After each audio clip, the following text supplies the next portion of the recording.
받으실 하나님의 말씀은 히브리서 5장 11절로 14절까지, 그리고 6장 11절 12절 이렇게 제가 대표로 봉독하겠습니다. 멜기세덱에 관하여는 우리가 할 말이 많으나 너희가 듣는 것이 분함으로 설명하기 어려우니라. 때가 오래되었으므로 너희가 마땅히 선생이 되었을 터인데 너희가 다시 하나님의 말씀의 초보에 대하여 누구에게서 가르침을 받아야 할 처지이니 단단한 음식은 못 먹고 젖이나 먹어야 할 자가 되었도다. 이는 젖을 먹는 자마다 어린아이니 의의 말씀을 경험하지 못한 자요, 단단한 음식은 장성한 자의 것이니 그들은 지각을 사용함으로 연단을 받아 선악을 분별하는 자들이니라. 6장 11절 읽겠습니다. 우리가 간절히 원하는 것은 너희 각 사람이 동일한 부지런함을 나타내어 끝까지 소망의 풍성함에 이르러 게으르지 아니하고 믿음과 오래 참음으로 말미암아 약속들을 기업으로 받는 자들을 본받는 자 되게 하려는 것이니라. 아멘. 잠시 기도하겠습니다. 하나님 아버지, 2000년 전 하나님께서 히브리인들을 위해서 기록하게 하신 이 말씀이 2000년이 지난 오늘날 우리 교회, 우리 한국교회에 필요한 말씀이기에 하나님께서 오늘도 이 말씀을 펴게 하시는 줄로 믿습니다. 이 말씀이 나에게 주시는 말씀으로 받고 또 새로운 결단이 있는 귀한 시간 될 수 있도록 하나님 은혜를 베풀어 주시옵소서. 예수님 이름으로 기도합니다. 아멘.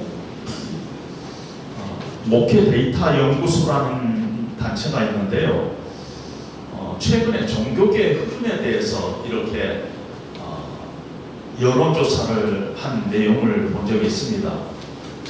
코로나 이후에 전 국민 대비 개신교는 지금 15%요, 불교는 16%, 캐서릭은 5%, 그 다음에 무종교가 60%라 이렇게 결과를 발표했습니다. 가히 탈종교화 시대에 우리가 들어가고 있다 하는 그런 생각을 하게 됩니다. 그 중에서 개신교를 봤더니 교회 출석하는 사람이 545만, 또 가나안 성도들이 226만, 그래서 771만 명인데 그 가운데 작게는 6% 내지 많게는 10%가 이단입니다. 그러니까 개신교는 지금 한 700만, 우리가 한 수년 전에 1200만 개신교는 이미 물 건너갔고 700만 선에 있지 않나 그렇게 생각이 듭니다. 그리고 코로나 이후에 신도들이 26%가 감소할 것을 예측한다. 특별히 작년 2022년도에 합동 측에서는 17만 명이 교회를 떠났고 통합 측에서는 11만 명이 교회를 떠났다 하는 이런 통계 자료를 접했습니다. 기독교를 떠나는 사람들이 참 많구나, 눈에 보이는, 눈에 보이지 않는 그런 사람들이 참 많구나 하는 생각을 갖게 되면서 이 교회를 떠난 이유가 과연 뭘까? 코로나 때문일까? 하는 그런 의문을 갖게 됐습니다. 히브리서가 쓰여질 당시에도 신앙을 떠나는 사람들이 많았어요. 예수님의 복음을 듣고 또 그분의 기적의 사건들을 이렇게 듣고 예수님이 바로 메시아구나 하고는 고백을 하고 유대교에서 기독교인이 됐어요. 굉장한 그런 결단한 거죠. 그런데 그 기독교인으로 된 사람들 중에서 많은 사람들이 다시 유대교로 돌아가는 그런 일들이 막 생기기 시작했습니다. 외형적으로 보면 로마가 핍박을 하고 기독교에 대해서 핍박을 하고 또 자기들이 속한 유대 사회로부터 배척을 좀 당하고 그런 것 때문에 돌아갈 수 있죠. 그런데 과연 그것이 진짜 원인일까 하는 그런 의문을 갖게 됐습니다. 제가 목회를 하는 동안에 저희 교회뿐만 아니라 주위의 교회들 중에서도 신앙을 떠난 사람들이 적지 않았습니다. 여러 이유들 때문에 떠나죠. 교회 안에 사람들한테서부터 상처를 받아서 떠난 사람들도 있고, 목회자에 대해서 실망해서 떠난 사람도 있고, 교회에 대해서 또 다른 안 좋은 생각을 갖고 떠나는 사람도 있고 그러는데, 과연 그것이 그들이 신앙을 저버리는 근본적인 이유였을까? 그게 전부였을까? 하는 것이 제가 지난 주간에 제 마음속에 늘 마음속에 생각한 내용입니다. 오늘 본문이 있는 5장 11절부터 6장 20절까지는 학자들 간에 이 부분에 소제목을 붙이면서 아주 묘한 제목을 붙인 학자를 봤습니다. 이 부분을 the parenthesis 하고 붙였어요. 그러니까 소제목이 관호다 이렇게 붙이는 분도 봤습니다. 지금 히브리서 기자는 1장 1절로부터 예수님이 누구신가를 증거하다가 4장 14절에 들어와서 예수님이 바로 다른 사람이 아니라 우리의 큰 대제사장이다 하고 말씀을 하면서 5장 10절에 들어와서 우리에게 있는 이 큰 대제사장은 아론의 반차를 쫓아서 대제사장 된 사람이 아니라 멜기세덱의 순차를 따라서 대제사장이 되는 분이 우리의 구원자인 예수님이다 하는 증거를 합니다.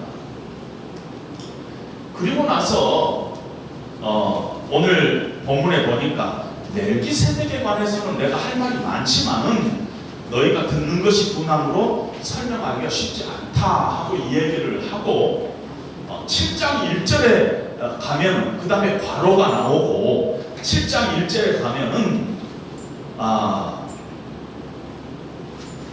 이 멜기세덱은 하고 멜기세덱을 드디어 이제 설명해 들어갑니다. 뿐만 아니라 8장 1절에 가면은 지금 우리가 하는 말의 요점은 이러한 대제사장이 우리 가운데 있는 그것이니라 하고 얘기를 전개해 나갑니다. 멜기세덱의 반차를 쫓은 예수 그리스도가 우리의 대제사장임을 계속 설명하면서 멜기세덱을 설명을 하고 있는데 오늘 이 괄호가 갑자기 나옵니다. 아마 이런 생각을 가졌겠죠. 멜기세덱에 대해서 내가 설명하기 전에 내가 몇 가지 다지고 넘어가야 될 것이 있다 하면서 지금 오늘 본문이 나오는데, 본문에서 어떤 얘기를 하느냐면은 교회 안에 이렇게 보면은 성장하지 않고 제자리 걸음하고 있는 사람들이 참 많다. 정말 안타까운 현실이지만 그런 일이 참 많다 하고 얘기를 합니다. 저도 한 교회를 오랫동안 이렇게 사역을 하고 은퇴를 하다 보니까 성도님들을 한 20몇 년 전에 보던 성도님들을 오늘도 보지 않아요. 그런데 참 목사로서 안타까운 게 뭐냐면은 신앙생활 30년 했다는 분이 교회 안에 이렇게 신앙적으로 영적으로 이렇게 판단을 해보면 계속 기저귀를 차고 돌아다니는 거예요.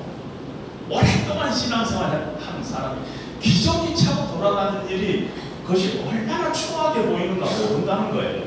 어린아이일 때 기저귀 차면 이쁘고 그렇죠. 그런데 점점 나이 들수록 기저귀 차고 점점 늙고 다니면서 할 소리 못할 소리 하고 다니면 참 모르기 싫죠. 그런 안타까움이 히브리서 이 목사님에게도 히브리서 기자는 편지를 쓴 목회자예요. 그런 안타까움이 있었을 거라는 것입니다.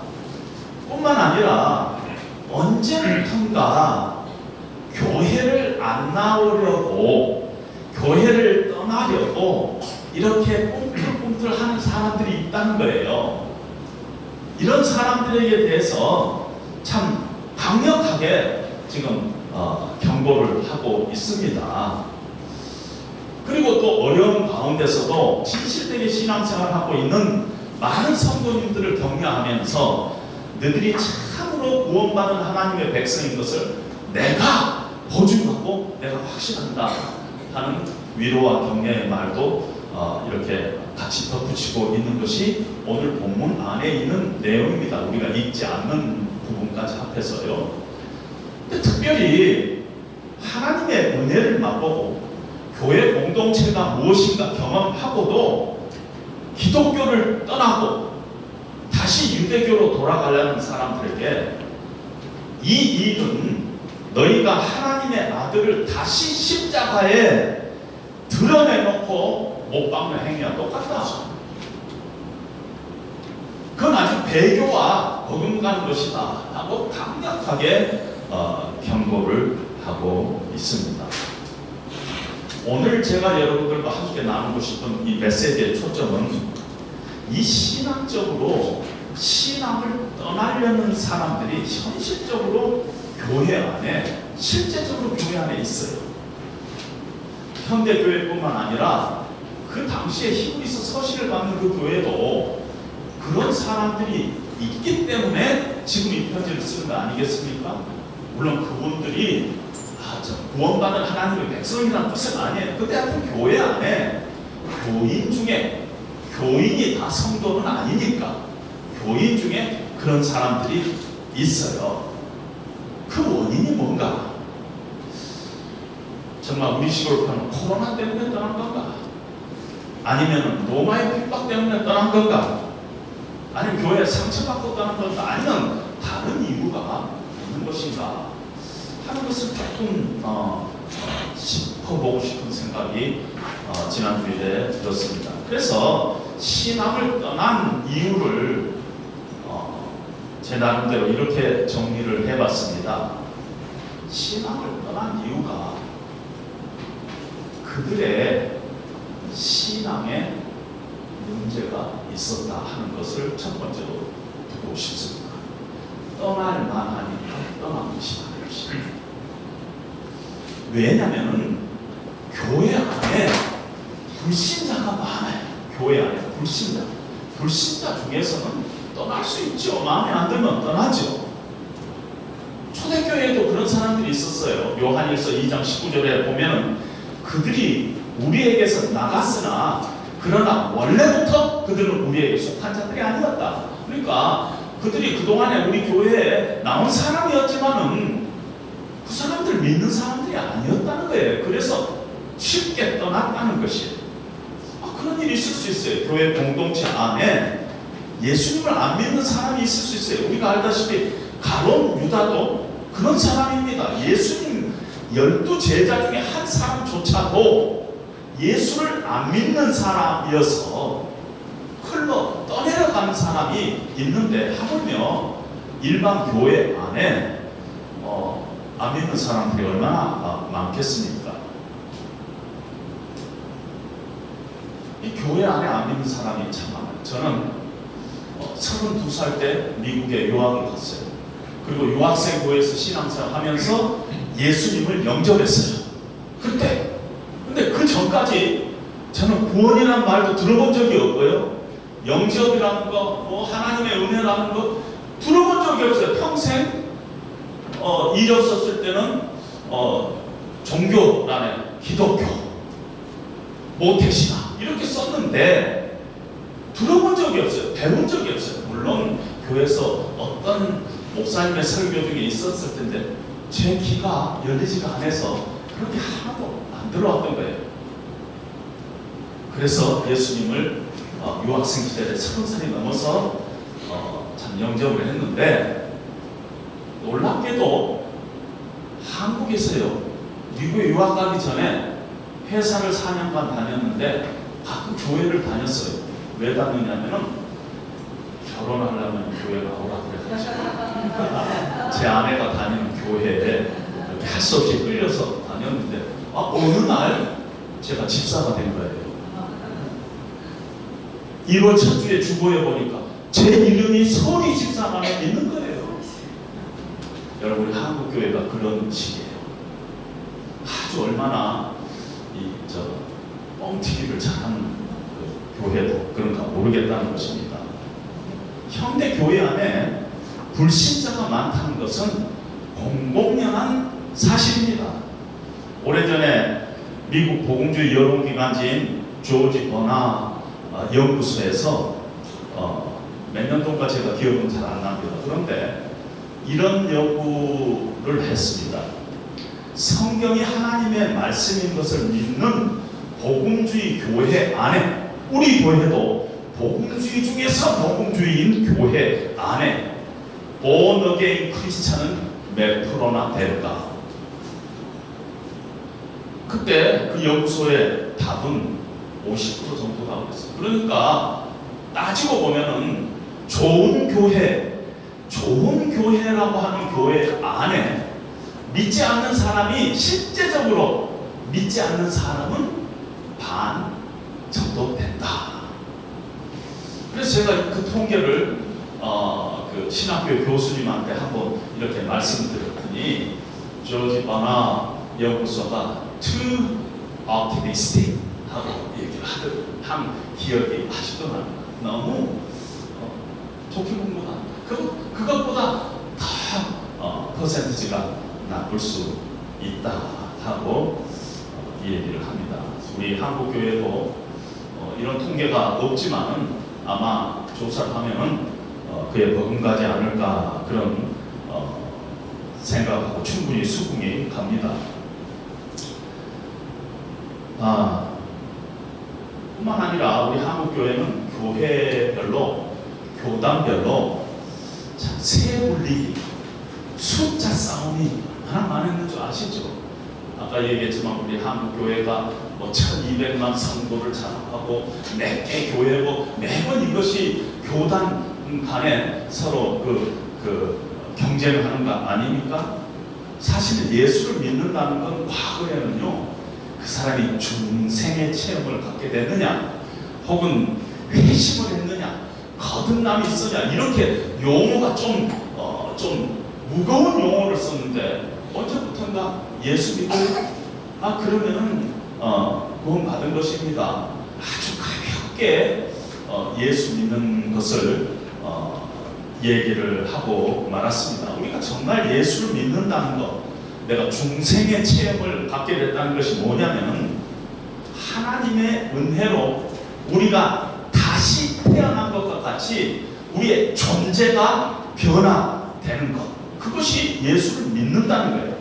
아무 변화가 없이 그냥 믿습니다, 이게 아니라 우리의 가치관이 이 하나님의 말씀 안에서 예수 그리스도를 만나고 그분이 가지고 있는 이 가치관에 내가 전적으로 동의하면서 내가 그분을 나의 구원자, 나의 주로 고백하면서 내 인생의 가치관이 손들이채 바뀌는 것이 예수를 사실 믿는다는 것인데, 누구든지 그리스도 안에 있으면 새로운 피조물이라, 이전 것은 지났으니 보라 새 것이 되었도다. 이 새로운 존재의 변화가 있는 것이 중생이요, 그것이 회심인데, 우리는 너무 가볍게 교회 안에서 이렇게 예수 믿는다 하는 것을 가볍게 생각하고 있다 하는 것입니다. 그것 때문에 교회 안에서 교회를 다니는데 다시 돌아가는 사람이 당연히 많죠. 당연히 많아요. 신앙 자체가 문제, 신앙조차도 형성이 안 되는 것 당연히 많죠. 아마 히브리 당시에도 예수님이 메시아인 것을 듣고 예수님을 믿는다고 고백했지만 어떤 면에서 머리로만 믿고 그 길에 어떤 영적인 변화는 거의 없는 사람들이 교회 안에 생각보다 많았는지도 모른다 하는 생각이 듭니다. 두 번째로 뭐가 원인이라고 생각하냐면은 신앙의 훈련에 문제점이 있다 이렇게 봅니다. 왜냐하면은 어떤 연유로 우리가 교회를 나오게 됐어요. 뭐 친구가 권해서 나오게 됐든 뭐 다른 어떤 이유로 교회를 나오게 됐으면은 교회가 그 사람에게 복음과의 만남이 일어날 수 있도록 그리스도의 도가 무엇인가를 알 수 있도록 그걸 제공해야 됩니다. 불신자들에게 처음에 나왔을 때. 그래서 성령의 참 도우심이 있으면은 그들이 하나님의 은혜를 알게 되고 예수 그리스도의 십자가의 복음을 받아들여서 그때 예수를 믿는 사람들이 많아요. 이미 교회를 다니다가 불신자로 다니면서 그때 교회 안에서 어떤 하나님의 말씀을 공부하면서 복음을 제시받고 성령께서 그 심령을 타치하시고 믿음을 허락하시고 그래서 예수 그리스도를 구주로 고백하는 일들이 자주 일어난다는 것입니다. 그래서 내 가치관이 이렇게 바뀌면서 이렇게 하나님 믿게 되는데 많은 경우에 교회로 딱 들어오면은 이제 교인이라고 생각을 합니다. 교인이라고 생각. 남자 여자 교제할 때 딱 첫날 만나면 오늘 뭐 하루 뭐 그런 거 있죠. 만나자마자 하루 뭐 이런 거하고 똑같다는 얘기예요. 그래서 그런 신앙 훈련에 문제점이 있다. 그런데 그건 개인에게도 어떤 문제점이 발견할 수 있고 교회도 발견할 수 있는데 개인으로 보면 어떤 문제가 있느냐면요. 오늘 5장 11절에 보니까 멜기세덱에 관해서는 내가 할 말이 많지만은 너희가 듣는 것이 둔하다 그랬어요. 근데 이 둔하다는 단어가 6장 12절에도 한 번 나오는데 딱 두 번밖에 안 나오는 단어인데 6장 12절은 게으르다는 단어를 쓰고 있어요. 그러니까 무슨 말씀이냐면은 듣는 것이 둔하다 하는 것은 귀가 있어도 듣지 못하 듣지 영적인 귀가 닫혔다 하는 뜻도 되지만은 듣고도요 마음 깊은 곳에서 순종하지 않아요. 성경이 다 그런 소리지 뭐. 성경이니까 그런 소리 하는 거지 뭐. 하면서 귀를 닫아버려요. 귀를 닫아버려요. 그래서 교회 안에서 우리 이번에 복음과의 만남반 뭐 3주간 있는데 좀 들어와서 같이 복음 들읍시다. 바쁜데요. 뭐 이러면서 계속 게으름 피우는 그런 경우가 개인에게 신앙 훈련에 대한 책임이 있다는 것입니다. 너무 그렇게 늘 게으르고 이렇게 적극적이지 않다는 것입니다. 제가 미국에서 어느 교회에 부흥회를 갔는데 부흥회 끝나고 나면은 이렇게 상담을 요청하시는 분이 있습니다. 어느 집사님이 오셔가지고 저에게 상담하는데 첫 마디가 뭐냐면은 목사님, 저는 우리 교회 담임 목사님이 미워서 죽겠어요. 그것이 첫 마디예요. 자기는 교회를 떠나려고 한다는 거죠. 왜 그렇게 생각하십니까? 이 교회 지금 다닌 지 15년인가 됐는데 아직 내가 안수집사가 안 됐다는 것이에요. 쪽팔려서 이 교회 더 이상 못 하겠다는 거예요. 그 후로 그 목사님에게 이렇게 좀 물어봤더니 한 번도 성경 공부, 교회에서 제공한 성경 공부에 참여해본 적이 없다는 것이에요. 그래서 깡통이라는 거예요. 아무것도 아는 것이 없이 교회만 다닌다는 것이에요. 그리고 오래 다니니까 여기저기서 자기 생각을 이야기하는 그런 수준이라는 것입니다. 그분이 교회를 떠나는 거 어떤 건 모르지만은 신앙생활을 뒤돌아보는, 내가 떠날까 하는 뒤돌아보는 데는 그 사람의 책임도 없지 않다 이렇게 생각을 합니다. 이렇게 하나님의 말씀에 대한 훈련, 신앙 훈련이 없으면은 그 마음속에 성경적인 원리가 세워지지 않고 이 기독교적인 세계관이 형성이 안 되니까 계속 목사님의 설교가 불편한 거예요. 불편해요. 나같이 하는 얘기를 하고 그런 거예요. 근데 말은 못하고 그냥 앉아 있는 거예요. 2022년도에 조지 버나 연구소 소장이 발표한 내용을 제가 소개할게요. 거듭난 크리스찬이라고 말하는 성도들 중에 50%가, 조사해봤더니 50%가 성령을 믿지 않고 사단을 믿지 않더라. 50%가 절대적인 진리라는 것은 존재하지 않는다고 얘기를 하더라. 75%가 기본적으로 사람은 선하다고 얘기를 하고 있습니다. 43%가 예수도 죄를 지었다고 얘기를 하고 있고요. 30%만이 예수님만이 유일한 구원자라고 고백을 하고요. 35%가 예수님의 육체적인 부활을 부인하고 35%가 구원은 선행으로 충분히 받을 수 있다고 이 얘기를 하더라고요. 그리고 이 조지 버나 연구소의 소장이 미국인 전체 중에서 성경적인 미국인은 내가 크리스찬이라고 고백하는 사람이 거의 80%에 육박해요. 미국 크리스찬 중에서 성경적인 세계관을 갖고 있는 사람은 6%에 불과하고 목사들 중에는 3분의 1만 성경적인 세계관을 갖고 있다. 그리고 그분은 이런 단어를 썼어요. 아연 실색이다. 아연 실색. 그리고 목회자 의존 시대는 이미 지났다고 결론을 내리고 있습니다.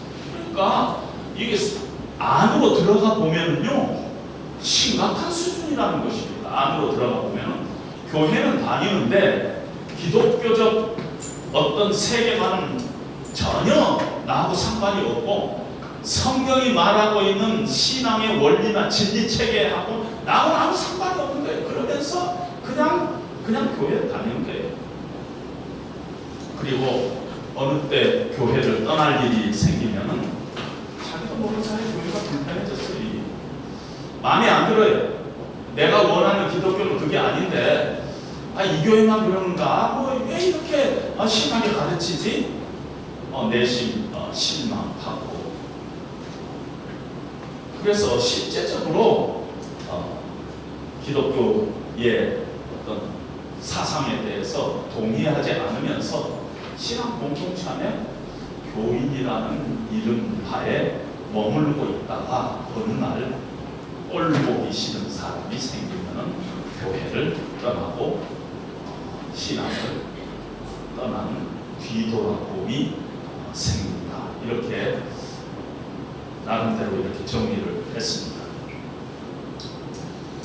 오늘 우리는 다시 히브리서로 돌아가서 당시 이 디아스포라 크리스찬들이 어떤 상황이었기에 이렇게 지금 떠나는 일이 이렇게 생겼을까? 이걸 이렇게 생각하면서 2000년 전에 그 당시로 이렇게 좀 돌아가 봤습니다. 여러분도 잠시 2000년 전으로 우리가 한번 돌아가 보도록 하겠습니다. 히브리서가 기록된 시점이 AD 68년 이전이에요. 그리고 예루살렘 성전이 완전히 도라나 돌 위에 없도록 파괴된 성전 파괴가 AD 70년에 일어납니다. 그러니까 거기에서 무엇을 유추해 볼 수 있느냐면은 히브리서를 기록할 당시에 성전이 있었어요. 회복 성전이 있었고 거기에 제사장도 있었고 제사도 지내고 그런 상황에서 교회 공동체가 기독교 교회 공동체가 새로 생긴 것입니다. 어떻게 생겼냐면 우리가 알다시피 오순절 AD 34년경입니다. 오순절 사건 이후에 수많은 사람들이 교회로 나왔습니다. 유대교에 있었던 사람들이 유대교를 버리고 기독교인이 되는 일들이 막 벌어졌어요. 오순절 사건 이후로. 그래서 우리들은 가끔 가다가 그렇게 많은 사람들이 유대교에 있던 사람들이 기독교인으로 이렇게 돌아왔다면은 저 변두리에 있는 유대교에 있었던 사람들이 아닌가 그렇게 생각하지만 아니에요. 핵심적인 유대교의 핵심에 있던 사람들이 돌아왔어요. 예를 들면 사도 바울과 같은 바리새파 중에서 바리새파 이런 사람이 예수를 믿게 된 것입니다. 뿐만 아니라 사도행전 6장 6절에 보면은 교회가 이렇게 막 부흥하니까 양적으로 성장하니까 사도들이 바빠졌어요. 그래서 우리가 너무 바쁜데 집사 7명을 뽑자 해갖고 집사 7명을 뽑았어요. 6장 6절에 우리가 알다시피 빌립 집사, 스데반 집사 이런 사람 뽑았지 않습니까? 그리고 나서 6장 7절에 어떤 말씀이 있느냐면은 하나님의 말씀이 점점 흥황하여 예루살렘에 있는 제자들의 수가 심히 많아지고 허다한 제사장의 무리도 이 도에 복종하리라. 무슨 말씀이냐면은 히브리서가 기록될 그 당시에 이 기독교 공동체 안에 유대교의 상당한 지위에 있었던 제사장 같은 사람들도 교회로 돌아오는 일이 많았다는 것입니다. 지금 같은 우리가 어느 날 교회 딱 왔더니 여기에 앞좌석에 스님 2명이 다 앉아있어요. 그래서 우리가 저 스님 어디서 왔지? 뭐 어디 저 시골 어디 절에서 온 사람 아니야? 그랬는데 알고 보니까 조계종의 높은 간부가 기독교를 개종해서 아직 옷을 안 갈아입고 스님복 입고 지금 예배 참석 그런 어떤 일이라는 것입니다. 그러니까 제사장들이 아직도 성전이 있는 그 시절에 제사장들이 교회로 들어왔어요. 얼마나 복음이 왕성하게 증거되어 있는가 하는 것을 증거도 하지만은 가만히 생각해 보면은 상당히 문제가 있을 수 있겠다 하는 생각도 든다는 것입니다. 왜냐하면 제사장들은 유대 의식에 깊이 빠져있던 사람들입니다. 예수님이 메시아이다 하는 것을 참 어떤 면에서 믿고 고백하고 개종하고 이렇게 교회로 나오기는 했는데 복음의 능력이 충분할 수 있는 상태가 아니었어요. 아주 기독교의 도에 대해서 아주 초보적인 지식만 갖고 있었기 때문에 충분한 상태가 아니기 때문에 여전히 유대 전통 의식으로부터 자유할 수가 없는 거예요. 자유할 수가 없는 거예요. 제가 신학교를 막 졸업하고 교회로 부임해 갔는데 제 눈에 탁 거슬리는 게요. 강대상이요. 엄청나게 큰 강대상이 있는 것이에요. 근데 그 강대상이 여러분 한 요즘 돈으로 치면 얼마 정도 되는 줄 아세요? 한 1,000만 원이 넘어요. 여러분 교회 안에 강대상 얼마나 비싼 줄 아시죠? 그 강대상이 엄청나게 큰데 제가 그걸 보는데 설교가 마음에 안 드는 거예요. 다시 그러든지 이 강대상을 좀 심플하게 만들어야 되겠는데 하고 장로님들을 설득하고 하는데 한 5년 걸렸어요. 근데 그게 너무 무거워서 청소도 못해요. 들 수가 없어요. 10명이 들기도 힘든 거예요. 이렇게 개신교회인데도 어떤 그런 그 교회는 이래야 된다. 강대상은 웅장해야 된다. 이런 것들이 성도들이나 교회 평신도 지도자들 마음이 있었기 때문에 그런 거 아니겠습니까? 이런 유대 의식에 아직도 사로잡혔어요. 그거는 성경이 증거하고 있는 게 여러분 갈라디아서에 보면은 유대인 크리스찬들이 있었는데 자기들이 크리스찬 됐는데 이방인들이 교회에 나온단 말이에요. 이방인들이 교회에 나온 게 너무 꼴사 나왔어요. 그래갖고는 자기들이 주장을 했어요. 뭐냐면 이방인들도 크리스찬이 되기 전에 유대인부터 먼저 되고 그 다음에 유대인이 된 이후에 크리스찬 돼야 된다. 이방인들에게 할례를 요구하게 됐습니다. 사도 바울은 이들을 유대주의자라고 이들은 이단이나 마찬가지라고 아주 강력히 이렇게 야단을 칩니다. 이 유대주의자들이 교회 안에서 크리스찬의 교회 안에 있어요. 얼마나 분란 세력으로 우리 초대교회 그 역사에 기록되고 있는가 우리가 알 수가 있는 것입니다. 기독교로 이렇게 개종한 사람들 중에서 예수 그리스도를 깊이 이해하지 못하고 신앙 공동체 안에 들어온 사람들이 있어요. 그래서 히브리서가 쓰여진 거예요. 여러분 히브리서에 보면 1장부터요. 우리가 믿고 있는 예수님은 하나님이시다를 증거하면서 예수님은 천사보다 낫다. 예수님은 모세보다 낫다. 이 말도 아닌 비교를 하고 있는 것을 우리가 보잖아요. 근데 이해가 가요. 왜냐하면 구약시대 때 그 유대교 의식에 사로잡힌 사람들에게는 천사, 제사장, 모세 하면 빡빡 죽는 거예요. 예수님은 그 밑에 아니면 동등한 정도나 되지 않을까? 이런 생각이 아직도 의식 속에 있습니다. 그런 상황에 지금 있다고 생각하면 문제가 있지 않을 수도 없습니다. 그들에게 마음에 안 드는 거가 자꾸 보였을 것입니다. 그동안에 평생 유대교에서는 예배의 중심지는 어디였어요? 성전이에요. 성전이 하나님이 계시고 성전에서 하나님을 만나고 예배는 성전이에요.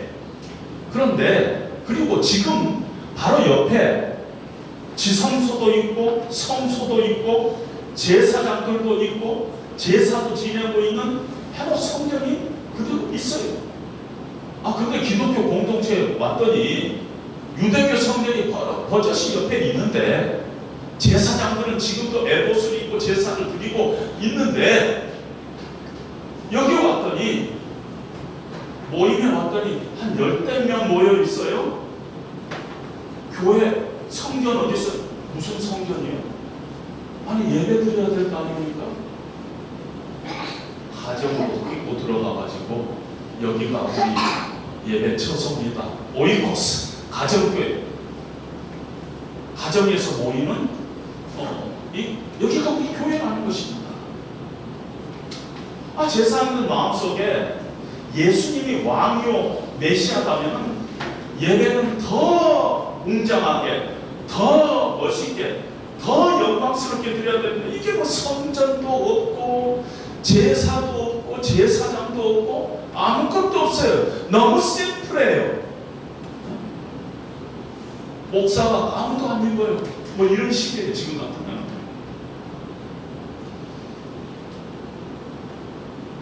지금 이 시대도요. 캐소릭에서 개신교로 개종하는 사람 요즘은 참 드물지만 옛날에는 많았죠. 캐소릭에서 개종해서 이렇게 개신교에 된 분이 제가 섬기는 교회에도 꽤 있었어요. 그분들이 가끔 저한테 이 얘기를 합니다. 목사님, 성당이 그리울 때가 있어요. 성당 아주 화려하고 그 창문마다 아주 데코레이션이 아름답고 촛불도 갈라매고 하고 신부님도 되게 신부님 다운 모습이지. 셔츠도 신부님용 셔츠가 따로 나와요. 그래서 개신교 목사님들 중에서 그거 좋다고 신부님 셔츠 입는 분들이 한둘이가 아니에요. 그런 것들에 이렇게 참 부럽다 하는 분들이 있었어요. 마찬가지예요. 그 당시에 제사장들도 마찬가지일 것입니다. 뿐만 아니라 더 기분 나쁜 건 뭐냐면요. 예배드리는 성전 어찌고 하는가? 그 중에 어느 성도님이 하나님이 계신 곳이 바로 성전이지요. 지금 하나님은 예수 그리스도 안에 계십니다. 계시하십니다. 그리고 성전은 우리가 이렇게 모여서 하나님을 예배하는 우리 이 공동체가 바로 성전인 것입니다. 그러면 이게 마음에 안 들어요. 그 설명이. 제사는 안 들어요. 제사요. 우리 드리죠. 어떻게 드려요? 찬양의 제사, 감사의 제사 우리가 지금 드리고 있잖아요. 마음에 안 들어요. 제사장은 없어요? 제사장 있죠. 베드로전서 2장 9절 보세요. 너희는 왕같은 제사장이라. 우리 모두가 제사장입니다. 만인 제사장도 지금 그리고 진짜 제사장은 지금 하늘 성소에 좌정하고 계신 우리 예수 그리스도가 우리의 가장 위대하신 대제사장이십니다. 그 설명을 하는 것입니다. 재물은 어디 있어요? 재물, 양, 염소 없어요? 없어요.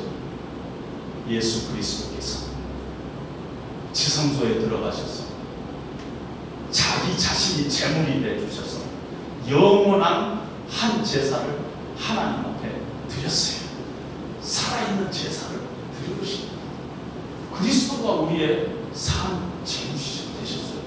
이러니까 이게 와 닿지 않은 것입니다. 뿐만 아니라 그 당시에 제사장들은 얼마나 성전에서 할 일이 많았는가 모릅니다. 할 일이 많았어요. 레위 족속에. 그리고 특별히 대접을 많이 받았어요. 그런데 이 개신교 들어왔더니 할 일이 없는 거예요. 할 일이. 할 일 없습니까? 없는데요. 대접도 잘 안 해줘요. 여러분,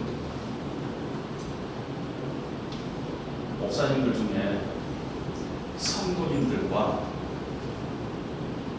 식사를 주일날 점심 때 식당에서 식사를 같이 하기를 주시하신 분들이 있어가지고 매번 목사님 식사는 목사님 방으로 갔다가 이렇게 하시는 그런 목사님들이 저는 여러 명 있습니다.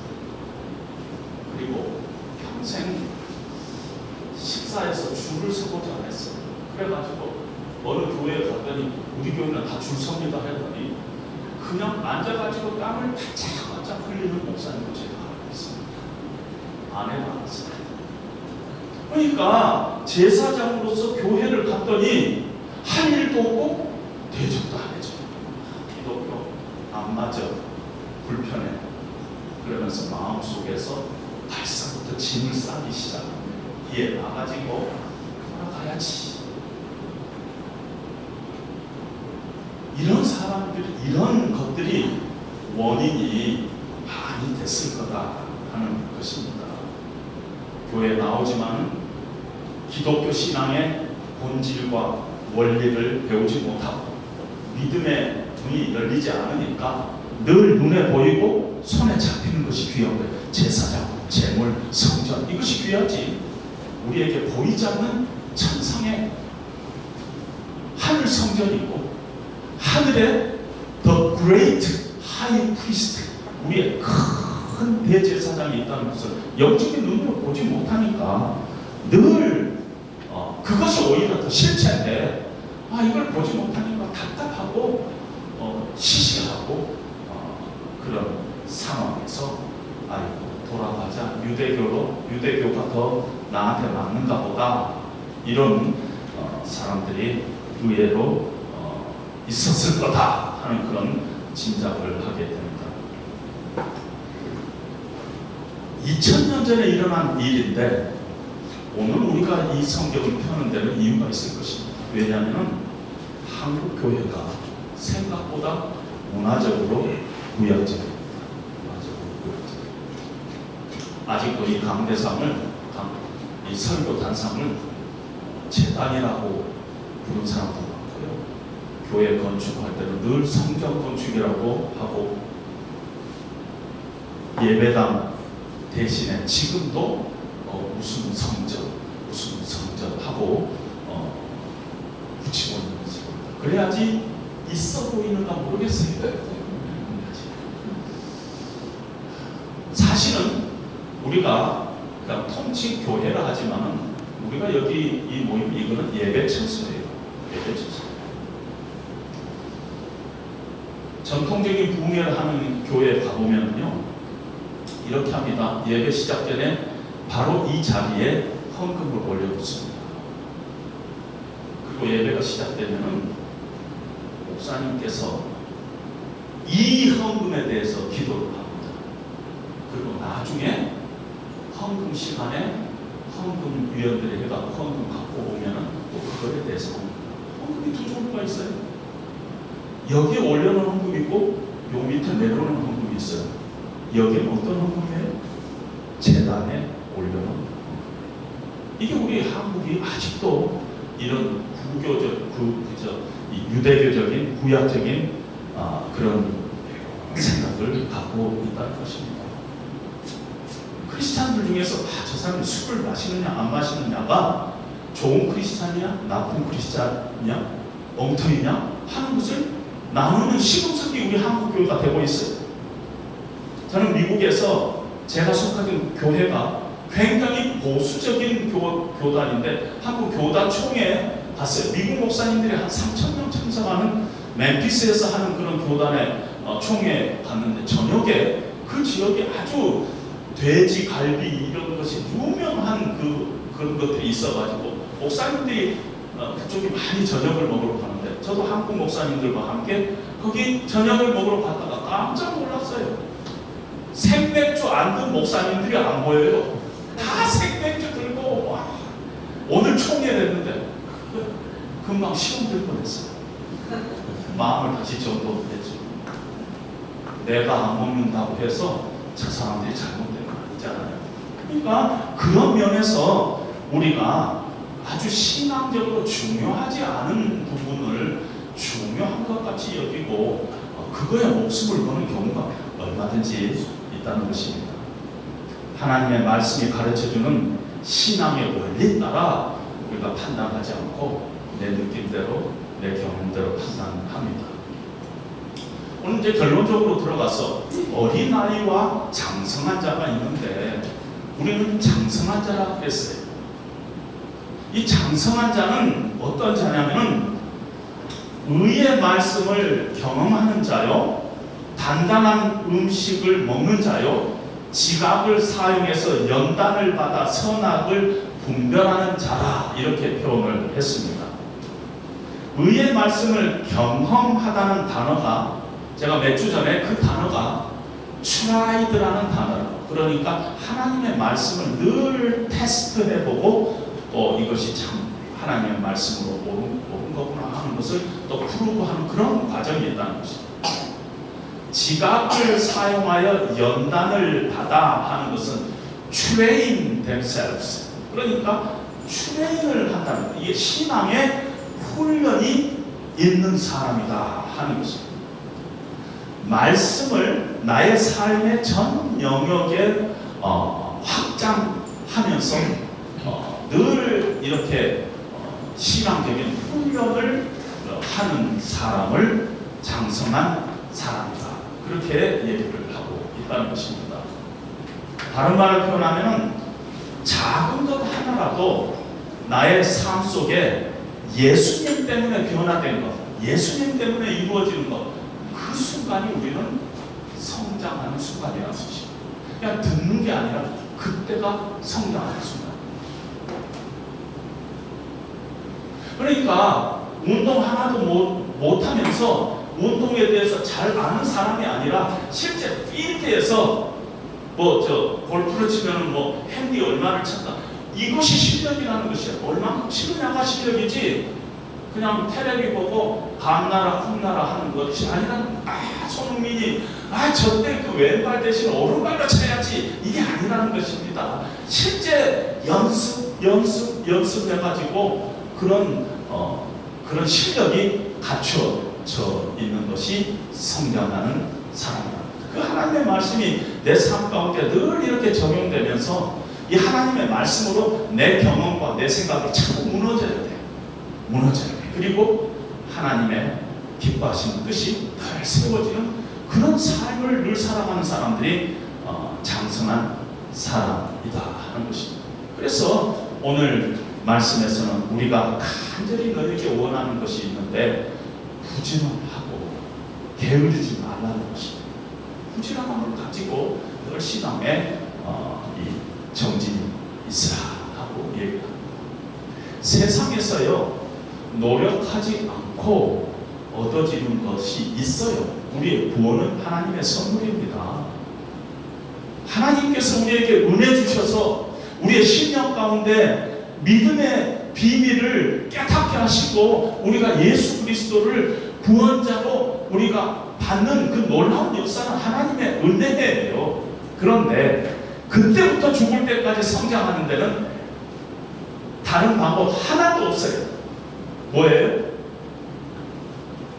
노력해야 돼요. 트레이닝 해야 돼요. 프랙티스 해야 돼요. 세상에 가치 있는 것 치고 프랙티스 없이 되는 게 하나도 없어요. 가만히 보세요. 가치 있는 것 치고 연습하고 꾸준히 게으르지 않고 부지런하게 하는 거 왜 그런 게 없어요. 신앙도 마찬가지예요. 공부도 아무것도 안 하고 그냥 늘 부정적인 생각을 가지고 있는 한 절대 신앙 성장을 할 수 없습니다. 따라서 여러분들은 이렇게 성장하는 그걸 찾아야 돼요. 저는 이제 나이가 이제 되면 언젠가는 설교 사역도 내려놓을 거 아닙니까? 그러면은 제가 하고 싶은 게 있어요. 하고 싶은 게. 주님의 십자가 교회에 들어가고 이우재 목사님 요한복음부터 내가 착실하게 공부를 하고 싶어요. 지금은 하려고 해도 잘 안 돼요. 다른 거 힘들어서 준비해야 되는데 여러분들이 지금이라도 마음에 있으면 할 수 있어요. 그리고 제가 이 말을 드려야 될까 말아야 될까 지금 혼자서 고민하다가 지금 성령의 감동으로 드리는데요. 목사님 괴로우시세요. 목사님 옳은 거 있으면 가서 물어보고 필요한 거 있으면 요구하고 그렇게 하시면 그래서 여러분들의 신앙이 정진되는 것이 하나님께서 히브리서를 통해서 우리에게 주시는 말씀입니다. 그런 은혜가 저와 여러분들에게 함께 하시기를 주님의 이름으로 축원드립니다.